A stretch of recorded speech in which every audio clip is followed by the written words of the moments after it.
Today, I'm going to be demonstrating how to read a book to a group of children. First of all, you're going to want to figure out what age group you're reading to because each age group is slightly different for how detailed you want to go into this book. For example, the older children may be learning about how to identify the author or what illustrated means. So you're going to want to review that before you get into the book. And with any age group, you're going to want to have different voices for the characters because that'll keep the children more involved and help them follow the story, and it'll just make things a lot more fun for the children. The other thing you're going to want to do is to try and help them analyze the story for themselves. You're going to want to ask questions throughout the story and try and get them to figure out what might happen next or why a character did something, so that it'll help them learn to infer or predict things that will happen later in the book. I'm going to demonstrate this to you by reading a book called The Fourth Little Pig. So it'll help you give an example of these things that I've mentioned to you. The Fourth Little Pig by Teresa Selce. Does anyone remember what by means in a book? What do we mean when we say by? It means the book was written by the person's name that follows. So when we see the word by, we know that the name means the person who wrote it, or the author. Illustrated by Doug Cushman. Does anybody remember what illustrated by means? It means drew the pictures, that's right. So when you see the word illustrated, that means that they are the ones who drew the pictures for the book. So this book was written by Teresa Selce and illustrated by Doug Cushman. A long time ago, there were 3 little pigs with homes made of bricks and of straw and of twigs.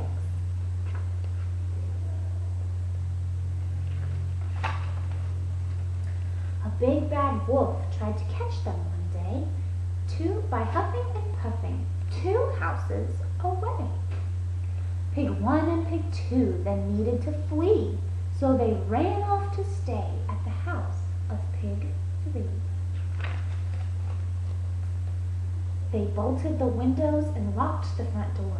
"We won't go outside," they said, "not anymore."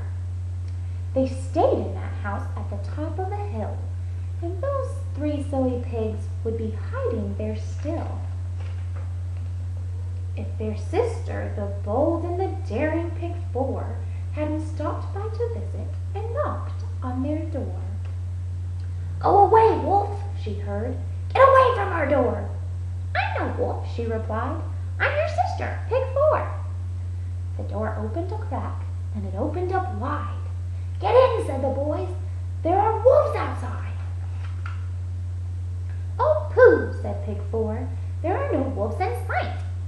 "Yes, there are," said her brothers, and they slammed the door tight.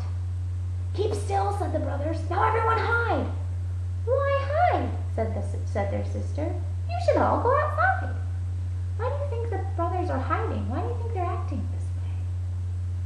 Do you think they might be scared of the wolf, so they want to stay inside so the wolf won't get them?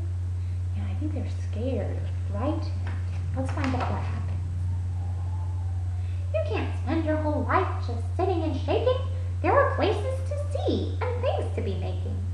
You can build a canoe or go out and buy fudge." But despite her suggestions, the boys would not budge.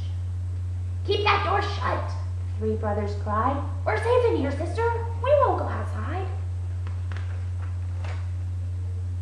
"You're hopeless," their sister cried with a frown. Then she huffed, and she puffed, and she blew their house down. As soon as the dust had started to clear, Pig 4 said, "You see, there are no wolves out here." The boys peeked over what was left of their wall. There were no wolves in sight. There were no wolves at all. What do you think the pigs did now that their house was burned down and there's no wolves outside? What do you think these 3 pigs did? That's a good guess. Let's see what happens and see if you're right. "Hooray!" cried the brothers. "How happy we are! For the wolves are all gone, and now we are free. We won't spend our whole lives just sitting and shaking. There are places to be and things to be making." The boys got some fudge, then they built a canoe. Then they climbed up a mountain, enjoying the view. And as for their sister, the daring Pig before. She traveled. She knows there are worlds to explore, if only you're willing to open the door. The end.